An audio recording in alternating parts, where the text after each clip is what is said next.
নমস্কার নমস্কার নমস্কার নমস্কার নমস্কার নমস্কার নমস্কার নমস্কার নমস্কার নমস্কার নমস্কার আপনাদের সবাইকে সবাইকে সবাইকে নমস্কার, সবাইকে অজস্র অজস্র শুভকামনা, সবাইকে স্বাগত জানাচ্ছি আজকের এই শরণাগত অনুষ্ঠানে এবং সবাইকে শুভ সকাল। আজকে নানান কারণে বিশেষ দিন জানেন। এক তো আজকে বিশ্ব পরিবেশ দিবস, 5ই জুন বিশ্ব পরিবেশ দিবস। আর বিশ্ব পরিবেশ দিবসের কথাটা বিশেষ করে তো বলতেই হবে, তার কারণ আমাদের পরিবেশ নানান কারণে নানানভাবে যেভাবে দূষিত হয়ে চলেছে, আমাদের যাকে বলে ভৌগোলিক পরিবেশ, আমাদের অন্তরের পরিবেশ, আমাদের পারস্পরিক সম্পর্কের পরিবেশ, এই সমস্তটা যেভাবে নষ্ট হতে হতে চলেছে এবং আরও কত নষ্ট হতে থাকবে জানি না। না, নিশ্চয়ই তার মধ্যে পথে যেতে যেতে হঠাৎ হঠাৎ এক একটা বিদ্যুৎ চমকের মতো এক একটা সুখের অনুভূতি, ভালোবাসার অনুভূতি জেগে ওঠে। সে তো আপনারা চিঠিতে লিখেছেন, সেই চিঠি পড়াও হচ্ছে।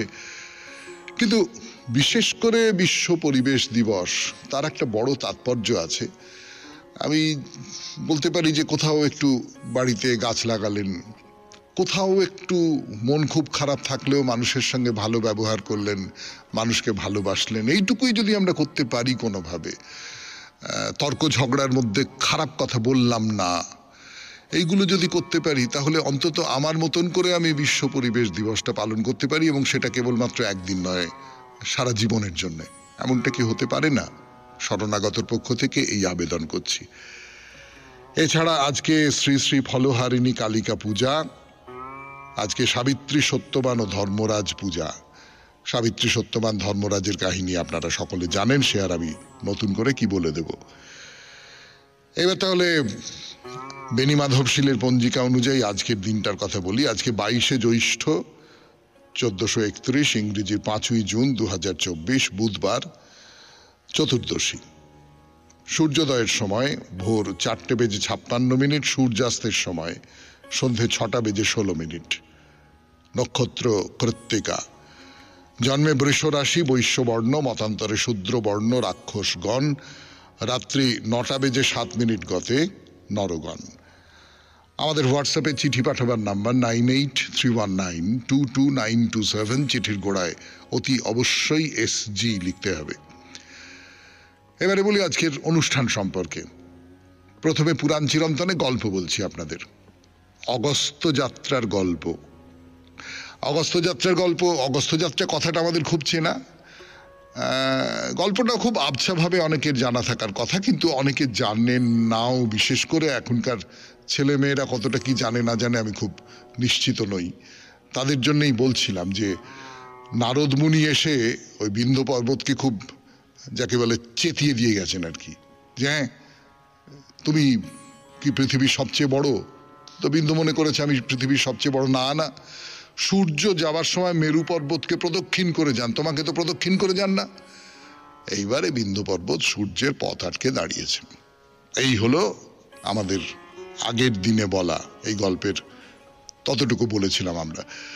তারপর থেকে শুরু করব, তারপরে চলে যাব স্বামী বিবেকানন্দের রচনা থেকে পাঠ। স্বামীজি বিল্বমঙ্গলের গল্প বলছেন। ভক্তমাল গ্রন্থে বলা বিল্বমঙ্গলের গল্প, জানিয়ে গিরিশচন্দ্র ঘোষ তার বন্ধু, তিনি নাটক লিখেছিলেন। তারপরে চলে যাব কথামৃত, অতঃপর আপনাদের চিঠিপত্র এবং শেষে বাইরে দূরে। আমরা এখন রাজবলহাটের একটি রাধাকৃষ্ণের মন্দির, তার সামনে এসে দাঁড়িয়েছি। তো এবারে তাহলে একটু গান শুনি, গানের পর পুরাণ চিরন্তন, অগস্ত্য যাত্রা। ফিরে এলাম গানের পর। 92.7 বিগ FM শরণাগত অনুষ্ঠান শুনছেন। আমি আপনাদের সৌমিত্র বসু। শুরু করছি পুরাণ চিরন্তন। বিন্ধ্য পর্বত তো সূর্যের পথ আটকে দাঁড়িয়েছেন, বলছেন আমি সর্বশ্রেষ্ঠ, আমি সবচেয়ে বড় পাহাড়, সেইটা আপনাকে মানতে হবে, আমাকে প্রদক্ষিণ করে যেতে হবে। তা সূর্য, তা তো তাড়া আছে রে বাবা, তাকে তো একটা গোটা দিন একেবারে সময় মেপে আকাশের এ প্রান্তে উঠে ও প্রান্তে অস্ত যেতে হয়। তো সূর্য বলছেন আচ্ছা আচ্ছা ঠিক আছে ঠিক আছে, মানছি তুমি বড়, তুমি শ্রেষ্ঠ, এবার একটু মাথাটা নামাও, আমাকে যেতে দাও। তো বিন্ধ্য পর্বত বলছে ঠিক আছে নামাবো, তার আগে মেরু পর্বতের মতো আমাকেও একবার প্রদক্ষিণ করে যেতে হবে। তো সূর্য বলছে কিন্তু প্রদক্ষিণ করতে গেলে তো আমার অনেক সময় চলে যাবে, আর ঠিক সময় পৌঁছতে না পারলে কালকের সময় সব এলোমেলো হয়ে যাবে যে। তো বিন্দু বলছে সেটাও আমি জানি না, আপনি নিজেই স্বীকার করলেন এই মাত্র আমি দুনিয়ার সেরা পর্বত, আমাকে অন্তত একবার প্রদক্ষিণ না করে আমি আপনাকে যেতে দেব না। তো এই তর্ক চলছে চলছে, এদিকে সময় পেরিয়ে যাচ্ছে। পূব দিকের লোকেরা তো সূর্যের অতিরিক্ত তাপে একবারে ছটফট ছটফট করছে, সূর্যের তেজে পুকুর নদী জলা সব শুকিয়ে গেছে, আর অন্যদিকে পশ্চিমে তখনও পর্যন্ত সকাল হলো না, তখনও পর্যন্ত লোকে ঘুম ভেঙে দেখছে চারপাশটা অন্ধকার। এ কি রে বাবা, সমস্ত কাজকর্ম তো লাটে উঠলো, এইরকম একটা অবস্থা। তো এই খবরটা গিয়ে পৌঁছলো দেবতাদের কাছেও। দু একজন দেবতা এলেন, বিন্ধুকে বললেন যে এটা করো না, এটা কি করছো তুমি, একেবারে যাকে বলে সময়ের ঘড়িকে তুমি আটকে দিচ্ছ এটা। তো বিন্ধু পর্বত তো খুব রেগে গেছেন, নারদ মুনির যা কুচুটে বুদ্ধি তিনি রাগিয়ে দিয়েছেন। তো বিন্ধু পর্বত তাদের অপমান করে ফেরত পাঠিয়ে দিলেন, তারা ফিরে চলে এলেন। তো দেবতাদের তখন একটা মন্ত্রণা সভা বসলো যে কি করা যায় কি করা যায়। তো সবাই মিলে বললেন যে বিন্ধু পর্বতের গুরু হচ্ছেন অগস্ত্য মুনি, এই অগস্ত্য মুনিকে খবর দেওয়া হোক, তিনি যদি কিছু করতে পারেন তাহলে তিনি করুন, এই তো আমাদের দ্বারা কিছু হচ্ছে না। তো অগস্ত্য মুনিকে খবর পাঠানো হলো, খবর পেয়েই তিনি তো এলেন দেবতাদের সভায়। দেবরাজ ইন্দ্র বললেন যে হে মহারিষি, এই দেখুন এইরকম একটা কাণ্ড হয়েছে, বিন্ধু তো আপনার শিষ্য, সেরকম একটা কাণ্ড করেছে, আপনি কিছু একটা বলুন, কিছু একটা করুন, যা হোক করে আপনি এইটা ঠিক করুন, সূর্যের গতিপথ রুদ্ধ হয়ে গেছে। তো মুনি সবটা ঠান্ডা মাথায় শুনে বললেন যে আচ্ছা ঠিক আছে ঠিক আছে, আপনি নিশ্চিন্ত থাকুন দেবরাজ, সবাই নিশ্চিন্ত থাকুন দেবতারা, আমি ব্যাপারটা দেখছি। বিন্ধু তো আমাকে গুরু বলে খুব মানে, আমি আশা করি সে আমার কথা অমান্য করবে না। যাক, দেবতারা নিশ্চিন্ত। দেখুন যদি পারেন তাহলে আপনিই একমাত্র পারবেন। অগস্ত্য তো দেবতাদের কথা দিয়ে এবারে বিন্ধু পর্বতের কাছে যাচ্ছেন, গুরু যাচ্ছেন শিষ্যের কাছে। কি হলো সেখানে বলবার জন্য ফিরে আসছি 92.7 বিগ FM এ শরণাগত অনুষ্ঠানে গানের পর। বলছিলাম আপনাদের অগস্ত্য তিনি তো বিন্ধু পর্বতের কাছে যাবেন, কিন্তু তার আগে তিনি একবার বাড়িতে গেলেন। বাড়িতে গিয়ে তার বাড়িতে যারা ছিলেন তাদের সকলকে বললেন যে নাও নাও, আমাদের এক্ষুনি দক্ষিণে চলে যেতে হবে। দক্ষিণে চলে যেতে হবে কেন? না, সেই কারণ আছে, তোমরা সব গোছগাছ করে নাও, কাশী থেকে বেরিয়ে পড়ো, বেরিয়ে পড়ে আমাদের দক্ষিণ ভারতের দিকে চলে যেতে হবে। তো অগস্ত্যের যিনি স্ত্রী লোপামুদ্রা তিনি খুব অবাক, কি হলো, কাশী বলে কথা, বারাণসী, স্বামীর একেবারে প্রাণের চেয়েও প্রিয়, তার নিজেরও খুব পছন্দের জায়গা। তো তিনি বললেন যে না, এইরকম ভালো জায়গা ছেড়ে কোন অচেনা জায়গায় দক্ষিণ ভারতে নিয়ে গিয়ে ফেলবেন, আর তাছাড়া এখান থেকে যাবই বা কেন? তো অগস্ত্য বললেন সেসব পরে শুনবে, এখন তাড়াতাড়ি তৈরি হয়ে বেরিয়ে পড়ো, হাতে সময় নেই। তো বেরিয়ে পড়া হলো। অগস্ত্যরও খুব খারাপ লাগছিল বারাণসী ছেড়ে যেতে, কিন্তু অনেক বড় একটা ডাক এসেছে তো তার ফলে তাকে তো এই ত্যাগটা স্বীকার করতেই হবে। তা গিয়ে বিন্ধুর কাছে তো অগস্ত্য গিয়ে পৌঁছলেন। তো বিন্ধু তো খুবই শ্রদ্ধা করে অগস্ত্যকে, সে সপরিবারে গুরুকে দেখে একেবারে তটস্থ হয়ে উঠেছে। প্রণাম প্রণাম প্রণাম প্রণাম গুরুদেব, স্বাগত, আপনি এরকম অসময়ে একেবারে সপরিবারে, বলুন আপনার জন্য কি করতে পারি? আপনার জন্য কি করতে পারি এইটি বলে সে নিজের সর্বনাশ করলো, অথবা পৃথিবীকে বাঁচালো, দেবতাদের বাঁচালো। কি করে সেটা আজকে আর বলবো না, আজকে থাক, পরের দিন বলা যাবে। 92.7 বিগ FM এ শরণাগত অনুষ্ঠানে আজকের মতো শেষ হলো পুরাণ চিরন্তন। এরপর গানের পর স্বামী বিবেকানন্দের রচনা থেকে পাঠ বিল্লমঙ্গল।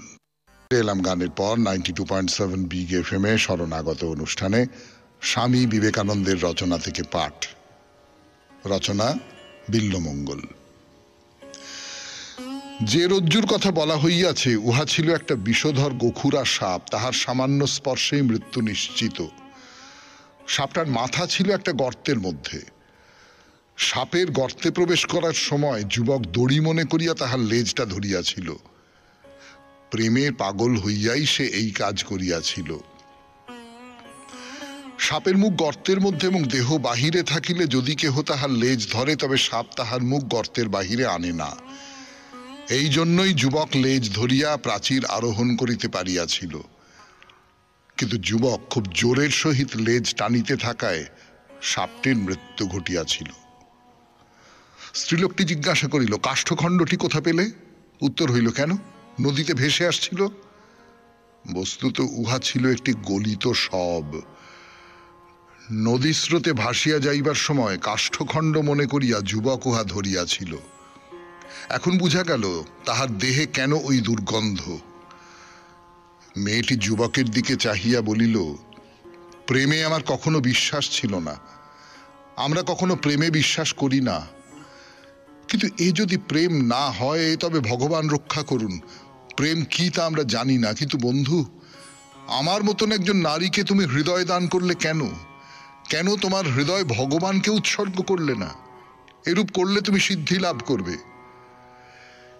এই কথায় যুবকের মাথায় যেন বজ্রাঘাত হইল। ক্ষণেকের জন্য তাহার অন্তর্দৃষ্টি খুলিয়া গেল। ভগবান কি আছেন? হ্যাঁ হ্যাঁ বন্ধু, আছেন বই কি। যুবক সেই স্থান ত্যাগ করিল এবং চলিতে চলিতে এক অরণ্যে প্রবেশ করিয়া সেখানে শাস্ত্র নয়নে ঈশ্বরের নিকট প্রার্থনা করিল, প্রভু, আমি তোমাকে চাই। আমার এ প্রেম প্রবাহ ক্ষুদ্র মানব হৃদয়ে ধরে না। আমি সেই প্রেমের সাগরকে ভালোবাসিতে চাই যেখানে আমার প্রেমের এই প্রবল প্রবাহিনী গিয়া মিশিতে পারে। আমার প্রেমের এই বেগবতী নদী তো আর ক্ষুদ্র জলাশয়ে প্রবেশ করিতে পারে না, ইহা চায় অনন্ত সাগর। প্রভু, তুমি যেখানেই থাকো আমার কাছে এসো। এইভাবে বহু বৎসর বনে কাটাইয়া তাহার মনে হইল সে সিদ্ধি লাভ করিয়াছে। সন্ন্যাস গ্রহণ করিয়া সে শহরে আসিল। একদিন সে নদী তীরে একটি স্নানের ঘাটে বসিয়াছিল। এমন সময় ওই শহরের এক বণিকের সুন্দরী যুবতী পত্নী পরিচারিকা সহ সেই স্থান দিয়া চলিয়া গেল। বৃদ্ধের সেই পুরাতন ভাবটি আবার জাগিয়া উঠিল। সুন্দরীর সুন্দর মুখখানি তাহাকে আবার আকর্ষণ করিল। যোগী নির্নিমেষ নয়নে তাহার দিকে চাহিয়া দাঁড়াইল এবং যুবতীকে তাহার গৃহ পর্যন্ত অনুসরণ করিল। মুহূর্ত মধ্যে যুবতীর স্বামী আসিয়া উপস্থিত হইল এবং গৈরিকধারী সন্ন্যাসীকে দেখিয়া বলিল, মহারাজ, ভিতরে আসুন, আমি আপনার জন্য কি করিতে পারি? যোগী উত্তর করিলেন, আমি আপনার নিকটে একটি ভয়ানক বস্তুর প্রার্থী। মহারাজ, যে কোনো বস্তু চাইতে পারেন, আমি গৃহস্থ, যে যা চায় আমি তাকে তাই দিতে প্রস্তুত। সন্ন্যাসী বলিলেন, আমি আপনার পত্নীর সঙ্গে দেখা করতে চাই। গৃহস্থ বলিল, হা ভগবান, এ কি? আমি তো পবিত্র, আমার স্ত্রীও পবিত্র, প্রভু সকলের রক্ষক। মহারাজ স্বাগতম, ভেতরে আসুন। সন্ন্যাসী ভিতরে আসিতেই গৃহস্বামী স্ত্রীর নিকট তাহার পরিচয় দিল। স্ত্রী জিজ্ঞাসা করিলেন, আমি আপনার জন্য কি করতে পারি? সন্ন্যাসী তাহার দিকে এক দৃষ্টে চাহিয়া বলিয়া উঠিলেন, মা, আপনার চুল থেকে দুটো কাঁটা আমাকে দিবেন কি? এই নিন। সন্ন্যাসী সেই কাঁটা দুটি নিজের দুই চোখে সজোরে বিঁধিয়া দিয়া বলিলেন, দূর হ, দুর্বৃত্ত নয়ন যুগল, এখন থেকে তোরা আর সম্ভোগ করতে পারবি না। যদি দেখতেই চাস তবে অন্তশ্চক্ষু দিয়ে দেখ সেই ব্রজের রাখালকে। এখন অন্তশ্চক্ষুই তো সর্বস্ব। এইভাবে সন্ন্যাসী পুনরায় বনে ফিরিয়া গেলেন এবং আবার দিনের পর দিন ভগবানের কাছে কাঁদিতে লাগিলেন। তাহার মধ্যে প্রেমের যে উদ্দাম প্রবাহ বহিতেছিল তাহাই সত্য লাভের জন্য সংগ্রাম করিতে লাগিল। পরিশেষে তিনি সিদ্ধি লাভ করিলেন। তাহার হৃদয়রূপ প্রেম প্রবাহিনীর গতি ঠিক পথে পরিচালিত হইয়া তাহাকে রাখাল রাজের নিকট পৌঁছাইয়া দিল। কাহিনীতে এইরূপ বর্ণিত আছে, কৃষ্ণরূপে ভগবান তাহাকে দর্শন দিয়াছিলেন। পরে একবার মাত্র তাহার অনুতাপ আসিয়াছিল যে তিনি চক্ষু হারাইয়া কেবল অন্তর্দৃষ্টি লাভ করিতে পারিয়াছিলেন। তিনি প্রেম বিষয়ক কয়েকটি মনোরম কবিতা লিখিয়াছেন। সকল সংস্কৃত গ্রন্থেই লেখকেরা প্রথমে গুরু বন্দনা করেন, তাই বিল্বমঙ্গল সেই নারীকেই তাহার প্রথম গুরু বলিয়া বন্দনা করিয়াছেন। শুনলেন স্বামী বিবেকানন্দের রচনা থেকে পাঠ 92.7 বিগ এফএম এ শরণাগত অনুষ্ঠানে। এরপর কথামৃত। ফিরে এলাম 92.7 বিগ এফএম এ শরণাগত অনুষ্ঠানে। এইবার কথামৃত থেকে পাঠ। ঠাকুর শ্রী রামকৃষ্ণ পরমহংসদেবের কথামৃত, তার মুখের কথা, সেই সমস্তগুলো লিখে রেখেছিলেন মাস্টারমশাই মহেন্দ্র গুপ্ত, এবং সেই কথাগুলো নিয়ে বই ছাপিয়েছিলেন। বই ছাপানোর কথাটা বললাম আপনাদের এই কারণে যে এই বই ছাপানো নিয়ে ঠাকুরের একটা মন্তব্যের কথা বা কি বলবো প্রতিক্রিয়ার কথা আপনাদের বলে আজকের কথামৃত শুরু করছি। এই কথামৃতের মধ্যেই রয়েছে কেশবচন্দ্র সেন, তিনি ঠাকুরের কিছু কথাবার্তা ছাপিয়ে দিয়েছেন সুলভ সমাচার পত্রিকায়। কেশব সেন ছাপিয়ে দিয়েছেন। তো রাম সে কথাটা বলছে যে ওরা আপনার বিষয়ে ছাপিয়ে দিয়েছিল। তো ঠাকুর বলছেন ছাপিয়ে দেওয়া এ কি, এখন ছাপানো কেন? আমি খাই দাই থাকি আর কিছু জানি না। কেশব সেনকে আমি বললাম কেন ছাপালে? তা বললে তোমার কাছে লোক আসবে বলে। তাহলে প্রচার, আমরা খুব ছোট কথায় খুব সহজ করে যাকে বলি প্রচার, কেশবচন্দ্র সেন এই ঠাকুরের কথা প্রচার করতে চেয়েছেন, 5 জন মানুষের মধ্যে প্রচার করতে চেয়েছেন।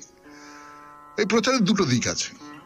যেমন এই কথামৃত, এই কথামৃতর একটা দিক তো নিশ্চয়ই এইগুলো ঠাকুরের এই সমস্ত কথাগুলো একজন লিপিবদ্ধ করে রেখে গেছেন, তার ফলে আমরা এতদিন পরেও এই কথাগুলো জানতে পাচ্ছি। আমাদের জীবনের অনেকগুলো অন্ধকার প্রকোষ্ঠে আলো পড়ছে, আমাদের অনেকগুলো বন্ধ করে দেওয়া ঘর সেই তার দরজা খুলে যাচ্ছে। এরকম তো হচ্ছে, সত্যি হচ্ছে। আপনারা চিঠিপত্রেও বলেন, আপনারা আমি তো শরণাগত সৌমিত্র পরিবার বলে যে হোয়াটসঅ্যাপ গ্রুপটা আছে তাতেও বলা হয়। এটা তো একটা দিক আছেই, কিন্তু প্রচার কোথাও কোথাও মানুষের অহংকে জাগিয়ে তোলে। এটা ঠাকুর শ্রী রামকৃষ্ণ পরমহংসদেব সম্পর্কে এই কথাটা বলার কোনো মানে নেই, বা কথামৃত নিয়েও এই কথাটা বলার কোনো মানে নেই। তার কারণ কথামৃত তো ঠাকুরের তার দেহ রক্ষার অনেক পরে সেই সমস্ত আমরা পড়ছি। কিন্তু আমি বলছি যে কোথাও এই প্রচার অহংকে বাড়িয়ে তোলে। এই কথাগুলো বিশেষ করে বলার দরকার হচ্ছে আজকের দিনে, মানে আমার মনে হচ্ছে খুব দরকার। তার কারণ আজকের দিনে প্রচারটা খুব বেড়ে গেছে। লক্ষ্য করে দেখবেন যে এই চারপাশে যা কিছু অজস্র মাধ্যম তৈরি হয়েছে, তো যে মাধ্যমগুলো একদম আপনার হাতে, আপনি যা ইচ্ছে তাতে লিখতে পারেন, যা ইচ্ছে লিখে, যা ইচ্ছে বলে, যা ইচ্ছে দেখিয়ে আপনি সেটা অনেক মানুষের কাছে, লক্ষ লক্ষ মানুষের কাছে পৌঁছে দিতে পারেন। পুরোটা আপনার হাতের মধ্যে। এই ফেসবুক, টুইটার, এইসব কী সব আছে আমি সবটা জানি না খুব ভালো করে। ফেসবুক টুইটার পর্যন্ত জানি, তার বেশি জানি না। সেগুলো নিয়ে আপনি অনায়াসে নিজের কথা প্রচার করতে পারেন, এবং নিজের কথা প্রচার করে চলেছেন মানুষ। এটা প্রায় মানে এর ফলে অনেকগুলো সমস্যা তৈরি হচ্ছে। সেটা প্রায় একটা সামাজিক ব্যাধির চেহারা নিয়েছে। তো নিজেকে প্রচার করা, নিজেকে সব সময় রাখা, এই ফেসবুকে আপনি দেখবেন, আপনি হয়তো করেন না, আপনার স্ত্রী হয়তো করেন না, কিন্তু আপনার বাড়ির ছোট ছেলেটি বা মেয়েটি করে, এবং অনেক বয়স্ক মানুষও একটা দুম করে করে দিলেন, তারপরে দেখতে লাগলেন কটা লাইক পড়লো। এইসব নানান রকম সব হতে থাকে আর কি। মানে আপনি যে মুহূর্তে একটা প্রচারের গর্তের মধ্যে পড়ে গেলেন, সেই মুহূর্তে কিন্তু আপনি ওইটার ভেতরেই ঢুকতে থাকবেন, তখন আর বাইরের অন্য ভাবনা চিন্তার মধ্যে যাবেন না। এগুলো আধুনিক কালের কথা। এগুলো কথামৃত বলতে বলতে এইসব কথাগুলো মনে এসে গেল। কিন্তু ওই যে কেশব বলছেন যে তোমার কাছে লোক আসবে বলে, কেশবের একটা সৎ উদ্দেশ্য আছে, লোক আসবে, কিন্তু সেটা শুনতে কোথাও খারাপ লাগে, এবং ঠাকুরের যে ভালো লাগছে না সেটা তো বুঝতেই পারা যাচ্ছে। 92.7 বিগ এফএম এ শরণাগত অনুষ্ঠানে শুনছেন কথামৃত থেকে পাঠ। ফিরে আসছি গানের পর। জন্য 92.7 বিগ এফএম এ শরণাগত অনুষ্ঠানে আমি আপনাদের সৌমিত্র বসু। ঠাকুর যেটা বলছেন সেটা বলছেন যে এই যারা খুব প্রচার করেন আর কি, তাদের উদ্দেশ্যে এই কথাটা বলতে পারি আমরা, মানুষের শক্তির দ্বারা লোকশিক্ষা হয় না, ঈশ্বরের শক্তি না হলে অবিদ্যা জয় করা যায় না। দেখবেন, আমি ঈশ্বরের শক্তি, এই এত বড় কথা, এত গভীর কথা, এই কথাগুলো নিয়ে আমি কিছু বলতে চাইছি না, কিন্তু আমি যেটা বলতে চাইছি সেটা দেখবেন যে একজন মানুষ, তিনি একটা অদ্ভুত করে কথা বলেন, মানে এক এক ধরনের মানুষ আছেন না, যেন সম্মোহিত করে ফেলেন, কথা বলেন, সে কথাগুলো শুনতে শুনতে শুনতে শুনতে আপনি কিরম সম্মোহিত হয়ে যাবেন। এইরকম মানুষ আমি প্রচুর দেখেছি। মানে তাকে যে খুব দুর্দান্ত দেখতে, দুর্দান্ত গলার আওয়াজ, দুর্দান্ত সবকিছু, এইরকমটা নয়, একেবারেই নয়। হয়তো হয়তো অনেক সময় হয়, নিশ্চয়ই হয়, বেশিরভাগ ক্ষেত্রেই হয়তো হয়, কিন্তু সম্মোহিত করে ফেলেন। আমার বলতে ইচ্ছে করছে প্রসঙ্গত, জানি না এই আলোচনায় এই কথাটা বলা যাবে কিনা, এরকম অনেকে আছেন না। ধরুন, আমার এক্ষুনি মনে পড়লো যার নাম, তিনি হচ্ছেন শচীন দেব বর্মন। শচীন দেব বর্মন বা সতীনাথ মুখোপাধ্যায়, গায়ক। তাদের গলা কি খুব ভালো নয় তো, কিন্তু গানটা যখন শুনবেন আপনি একদম অভিভূত হয়ে যাবেন। একটা অন্য কি ম্যাজিক আছে, একটা অন্য কি জাদু আছে।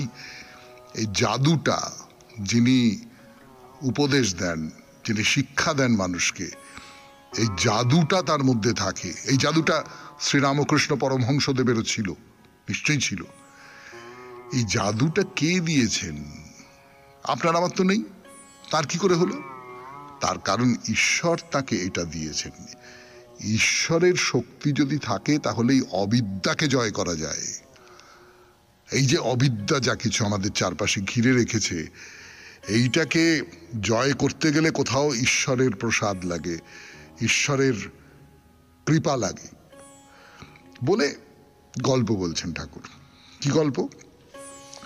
দুজনে কুস্তি লড়েছিল, হনুমান সিং আর একজন পাঞ্জাবি মুসলমান।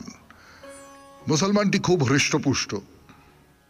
কুস্তির দিনে আর আগের পরের দিন ধরে মাংস ঘি খুব করে খেলে, তো সবাই ভাবলে এই জিতবে। হনুমান সিং গায়ে ময়লা কাপড়, কদিন ধরে কম কম খেলে আর মহাবীরের নাম জপতে লাগলে। যেদিন কুস্তি হলো সেদিন একেবারে উপবাস। সকলে ভাবলে নিশ্চয়ই হারবে, কিন্তু সেই জিতল। যে 15 দিন ধরে খেলে সেই হারলো। তাহলে একজন শরীরের যত্ন করেছে, শরীরের যত্ন করে সে শরীরকে পুষ্ট করেছে, এইভাবে তৈরি হয়েছে। আর আরেকজন, সে মনে মনে শুধু তার ভগবানের নাম করেছে, নিজে খুব সংযমের মধ্যে থেকেছে এবং ভগবানের নাম করেছে। ওই যে শ্রীকৃষ্ণ, দুর্যোধন শ্রীকৃষ্ণের মাথার কাছে বসলেন, অর্জুন পায়ের কাছে বসলেন। শ্রীকৃষ্ণ চোখ মেলে প্রথম অর্জুনকে দেখলেন, দুর্যোধন যা চাইলেন শ্রীকৃষ্ণ দিয়ে দিলেন। অর্জুন বললেন, তুমি আমার রথের সারথি হবে। বেশ, তাই হব। তার ফল কি হলো আপনারা সকলে জানেন। অর্থাৎ বিনয়, সমর্পণ, এই একটা খুব গুরুত্বপূর্ণ ব্যাপার। এতেই ঈশ্বরের প্রসাদ লাভ করা যায়। শুনছেন 92.7 বিগ FM এ শরণাগত অনুষ্ঠান। এখন কথামৃত থেকে পাঠ। ফিরে আসছি, একটু গান শুনে নি। ঠাকুর তার সঙ্গী সাথী যারা আছেন, ভক্ত শিষ্য সেবক, তাদের বলছেন যে আমি মূর্খতম। তা আপনি যদি পড়াশোনার দিক থেকে দেখেন তাহলে তো তাই, মূর্খতমই তো বটে। কিন্তু পড়াশোনা কি, পড়াশোনাকে পায়ের নখের কোনায় ফেলে দিয়ে ঠাকুর কত উঁচুতে উঠে গেছেন। কাজে তো একজন ভক্ত ঠিকই জিজ্ঞেস করছেন যে তাহলে আপনার মুখ থেকে বেদ, বেদান্ত, তাছাড়াও কত কি বেরোয় কেন? শ্রীরামকৃষ্ণ সহাস্যে বলছেন, কিন্তু ছেলেবেলায় লাহাদের ওখানে কামারপুকুরে সাধুরা যা পড়তো বুঝতে পারতুম, তবে একটু আধটু ফাঁক যায়। কোন পণ্ডিত এসে যদি সংস্কৃতে কথা কয় তো বুঝতে পারি, কিন্তু নিজে সংস্কৃত কথা কইতে পারি না। সংস্কৃত কথা বুঝতে পারেন কিন্তু বলতে পারেন না। তাকে লাভ করাই জীবনের উদ্দেশ্য। লক্ষ্য বেঁধবার সময় অর্জুন বললেন, আমি আর কিছুই দেখতে পাচ্ছি না, কেবল পাখির চক্ষু দেখতে পাচ্ছি, রাজাদেরও দেখতে পাচ্ছি না, গাছ দেখতে পাচ্ছি না, পাখি পর্যন্ত দেখতে পাচ্ছি না। তাকে লাভ হলেই হলো। সংস্কৃত নাই জানলাম, হ্যাঁ হ্যাঁ ঠিক, সংস্কৃত জানলাম কি হিব্রু জানলাম কি লাতিন জানলাম কি ইংরেজি জানলাম, ওসব জেনে কি হবে? তাকে জানতে পারলুম কিনা সেইটা হচ্ছে আসল। তাকে যদি জানা হয় তাহলে সবকিছু জানা হয়, সবকিছু জানার অতীতে চলে যাওয়া যায়। তাকে জানার ক্ষেত্রে বাধাটা কোথায়? বাধা নেই। তার কৃপা পণ্ডিত মূর্খ সকল ছেলেরই ওপর, যে তাকে পাবার জন্য ব্যাকুল হয়। বাপের সকলের ওপর সমান স্নেহ। হ্যাঁ, তার মানে তিনি কৃপা দেবার জন্য অপেক্ষা করে আছেন। কিন্তু ওই ঠাকুরের খুব পুরনো গল্প এটা, যে মা ছেলেকে খেলনা টেলনা দিয়ে বসিয়ে রেখে দিয়েছে এক জায়গায়, গিয়ে ঘর কন্যার কাজকর্ম করছে, কি বন্ধু বান্ধবরা এসে তাদের সঙ্গে গপ্প করছে, এই করছে সেই করছে, ছেলে খেলনা নিয়ে ভুলে আছে। এইবারে যেই ছেলের মায়ের কথা মনে পড়েছে, ছেলে কাঁদতে আরম্ভ করেছে, করে চিৎকার করে কাঁদতে আরম্ভ করেছে, অমনি মায়ের টনক নড়েছে। গৃহকাজ ছেড়ে রেখে বা বান্ধবীদের বলা, ভাই একটু আসছি ভাই, এই দেখ না, কাঁদতে আরম্ভ করেছে, বলে সে ছেলেকে কোলে তুলে নিয়েছে। আমরা যদি ব্যাকুল ভাবে ডাকি, ব্যাকুল হয়ে ডাকবো, এখন ছেলে যখন কাঁদছে তখন কি সে জানে যে মা সত্যি সত্যি ধারে পাশে আছে কিনা? আমরাও তেমনি তো জানি না সত্যি সত্যি তিনি আমার ধারে পাশে আছেন কিনা। কিন্তু যদি কাঁদি তাহলে তিনি আসবেন, তিনি কোলে তুলে নেবেন। এই হলো বিশ্বাস। আর এই বিশ্বাস থেকে যে ব্যাকুলতা, সেই ব্যাকুলতাই তার কৃপা টেনে আনে। শেষ হলো আজকের কথামৃত থেকে পাঠ 92.7 বিগ FM এ শরণাগত অনুষ্ঠানে। এরপর আপনাদের চিঠিপত্র। ফিরে আসছি গানের পর। কুমার বর্মন মল্লিকপুর ঘোষপাড়া থেকে লিখেছেন আজকের চিঠিটি। পথে যেতে যেতে তার বিষয়, কিন্তু আসলে সেটা, হ্যাঁ, পথে যেতে যেতে মধ্যে তো হতেই পারে, সেটা একটা ভ্রমণ কাহিনী। শোনাই সেই ভ্রমণ কাহিনী মুকুল বর্মন তার বয়ানে। 92.7 বিগ FM এ শরণাগত অনুষ্ঠান শুনছেন আপনারা। জীবনে চলার পথে অনেকের সঙ্গেই আলাপ ও বন্ধুত্ব হয়েছে, তবে চাকুরি জীবনের শেষের দিকে অফিস যাওয়ার পথে 9:24 বারুইপুর লোকালের 5-6 জন সহযাত্রীর কথা আজও মনে পড়ে। সমরেশ দা, কৌশিক দা, স্বপন দা বোস, স্বপন দা ব্যানার্জি, মৃগাঙ্ক দা, বিশ্বজিৎ দা ও মাস্টার তথাগত। তথাগত ছিল বিশ্বজিৎ দার পুত্র, যে তখন সংস্কৃত কলেজিয়েট স্কুলের 7ম শ্রেণীর ছাত্র। আমাদের মধ্যে কত গল্প, আলোচনা, হাসি ঠাট্টা হতো। কখন যে শিয়ালদহ চলে আসতো টেরই পেতাম না। নেমে যে যার অফিস, আবার পরের দিনের অপেক্ষা। প্রতিদিন একই কামরায়, একই জায়গায়। এদের মধ্যে সমরেশ দা ছিল ভ্রমণ পিপাসু। একদিন কথায় কথায় বললাম, সমরেশ দা, অনেক দূরে দূরে বেড়াতে যাচ্ছি, কিন্তু দক্ষিণ 24 পরগনার ছেলে হয়ে সুন্দরবন দেখা হলো না। সেটা ছিল 2017 জানুয়ারি মাস।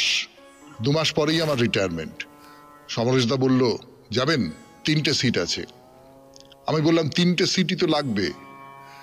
সময়টা ছিল 26 জানুয়ারি থেকে 28 জানুয়ারি। মোট 30 জন যাত্রী নিয়ে বোটে ভ্রমণ। মেনু লিস্ট ছিল খুব আকর্ষণীয়, বাজেটও খুব কম। ব্যবস্থা হয়ে গেল। দারুণ উৎসাহ।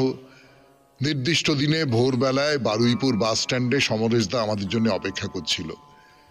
মিনি বাসে গেলাম প্রথমে সোনাখালি, সেখান থেকে বোটে উঠলাম। ব্যাস, 3 দিনের জন্য নিশ্চিন্ত। বোটে করে ঘোরা, বোটেই প্রাতরাশ, লাঞ্চ, বিকেলে কফি পাকোড়া, আবার রাত্রে জমিয়ে খাসির মাংস আর ভাত। মাঝে মাঝে বোট থেকে নেমে সন্দেশখালি, সজনেখালি, পাখিরালয়, ঝড়খালি বেড়ানো। কি আনন্দ যে পেয়েছিলাম বলাই বাহুল্য। পাখিরালয়ে একটা হোটেলে পরিবার নিয়ে রাত্রি যাপন। দোতলার বারান্দা থেকে দেখলাম ট্রাইবাল ড্যান্স। সকালে উঠে পেলাম টাটকা খেজুরের রস। যেন প্রকৃতি সব সাজিয়েই রেখেছে যা যা ভালোবাসি। তবে হরিণ আর নদীর পাড়ে সকালের রোদে শুয়ে থাকা কুমির ছাড়া বন্য পশু চোখে পড়েনি। আরো অনেক কথা লেখার ছিল, কিন্তু সময় অভাবে বেশি লিখতে পারলাম না। অনেকদিন পর লিখতে ইচ্ছে করলো। তাই চলার সাথী সমরেশদার মাধ্যমে সুন্দরবন ভ্রমণ কাহিনী লিখেই ফেললাম। শুভেচ্ছা ও নমস্কারান্তে মুকুল কুমার বর্মন, মল্লিকপুর, ঘোষপাড়া। হ্যাঁ, সুন্দরবন কিন্তু সত্যি সত্যি সুন্দরবন তো ভারী সুন্দর, ভারী চমৎকার। আপনারা কোনো জন্তু জানোয়ার দেখেননি সে নাই বা দেখলেন। সুন্দরবনে সবাই জন্তু জানোয়ার দেখবার জন্য যায়, কিন্তু সুন্দরবন দেখারই তো একটা আলাদা আনন্দ আছে। এই যে আপনি বলছেন বোটে চড়ে ঘুরে বেড়ানো, চারপাশের গাছপালা, অজস্র নদী, একেবারে শিরা উপশিরার মতন নদী, এখান থেকে ওখানে চলে যাচ্ছেন, ওখান থেকে ওখানে চলে যাচ্ছেন, এবং মাঝিদের মুখে এই বাঘের নানান রকম গল্প শোনা, সেও তো একটা খুব রোমাঞ্চকর অভিজ্ঞতা। আপনাকে অনেক ধন্যবাদ মুকুলবাবু। তাহলে শেষ করলাম আজকের মতো চিঠিপত্র। এরপর বাইরে দূরে 92.7 বিগ FM এ শরণাগত অনুষ্ঠানে, আর মাঝখানে অবশ্যই গান। বাইরে দূরে 92.7 বিগ FM শুনছেন শরণাগত। রাজবলহাটের রাজবল্লভী মন্দির দেখা শেষ করেছি বটে, তবে অন্য কোথাও যায়নি, ওই রাজবলহাটেই আছি এখনো। দেখতে এসেছি ওই রাজবল্লভী দেবীর মন্দিরের থেকে খুব বেশি দূরে নয়, রাজবলহাট বাজারের কাছে শিলপাড়া, আর তার প্রায় ঢিল ছোঁড়া দূরত্বে ঘটকদের প্রতিষ্ঠিত দুটি রাধাকৃষ্ণের মন্দির। দেখতে যাওয়ার পথে রাস্তায় একটা দিঘি পড়বে, জানেন, বিশাল দিঘি, বিশাল, বড় রাস্তার উপর। একটু দাঁড়িয়েই যাই এখানে, না, তার একটা কারণ আছে। শোনা যায় এই দিঘির জলেই নাকি একদা দেবী রাজবল্লভীর শাঁখা পরা দুটি হাত ভেসে উঠেছিল। তো পাড়ে দাঁড়িয়ে আপনার চোখ তো চলে যাবে এই দিঘির মাঝখানে কিংবা ধারের জলে। ঠিক কোথায় কোথায় ভেসে উঠেছিল সেই দুটি হাত, এ প্রশ্নের সমাধান নেই। তাই এবার শিলপাড়ার দিকে যাত্রা। আপাতত শিলেদের প্রতিষ্ঠিত মন্দিরটি দর্শন করছি আমরা, নাম শ্রীধর দামোদর মন্দির। আগের দিন তো বলেছি অসাধারণ সব টেরাকোটার কাজ ছিল মন্দিরের গায়ে। হ্যাঁ, বুঝে শুনেই ছিল বলেছি, তার কারণ সেই কাজের খানিকটা অংশ নষ্ট করে দেওয়া গেছে। আমাদের সচেতনতার অভাবে এই টেরাকোটার কাজের ওপর কোনো অত্যুৎসাহী শিল্প রসিক অন্য রং চাপিয়েছেন, সাদা রং চাপিয়েছেন। তার ফলে এই 400 বছরের প্রাচীন মন্দিরের প্রাচীন কারুকাজ যে কি কুৎসিত একটা চেহারা নিয়েছে, তা যত না দেখা যায় ততই শান্তি। এদের কে বলে দেবে যে সব জায়গায় নিজেদের রুচি আর কারুনীতি দেখাতে নেই? সে যাই হোক, তবু মরা হাতি সোয়া লাখ বলে না, এখনো যে টেরাকোটার কাজ আপনার সামনে আছে তা দেখে মুগ্ধ না হয়ে আপনি পারবেন না। শুনছেন বাইরে দূরে 92.7 বিগ FM এর শরণাগত অনুষ্ঠানে। আমি আপনাদের সৌমিত্র বসু বলছি রাজবলহাটের শ্রীধর দামোদর মন্দিরের কথা। গানের পর ফিরে এলাম, একেবারে মন্দিরের সামনে দাঁড়িয়ে আছি আমরা। এই সেই মন্দির। মনে রাখবেন, এই মন্দির কিন্তু জনগণের সম্পত্তি নয়। এখানে যে দেবতা আছেন, যিনি শালগ্রাম শিলারূপে পূজিত হন, তিনি কিন্তু ওই শিলেদের গৃহদেবতা। শিলেরাই এর পূজার ব্যবস্থা করেন। মন্দিরে ঢোকবার 3টে পথ, 3টে খিলান, এবং ওই যা বলছিলাম একটু আগে, আপনার খুব রাগ হবে দেখে যে 3টে খিলানের টেরাকোটার কাজগুলো মুছে ফেলে সেখানে ফ্যাটফ্যাটে সাদা রং লাগিয়ে দেওয়া হয়েছে। কোন বুদ্ধিতে তা কে জানে। হ্যাঁ, যাই হোক, শালগ্রাম শিলা তো আছেন, পাশেই আছেন ওই শিলেদের প্রতিষ্ঠিত রাধাকৃষ্ণের মন্দির। বেশ অনেকটা জায়গা জুড়ে আছে এই মন্দির, মানে মন্দির চত্বরটা।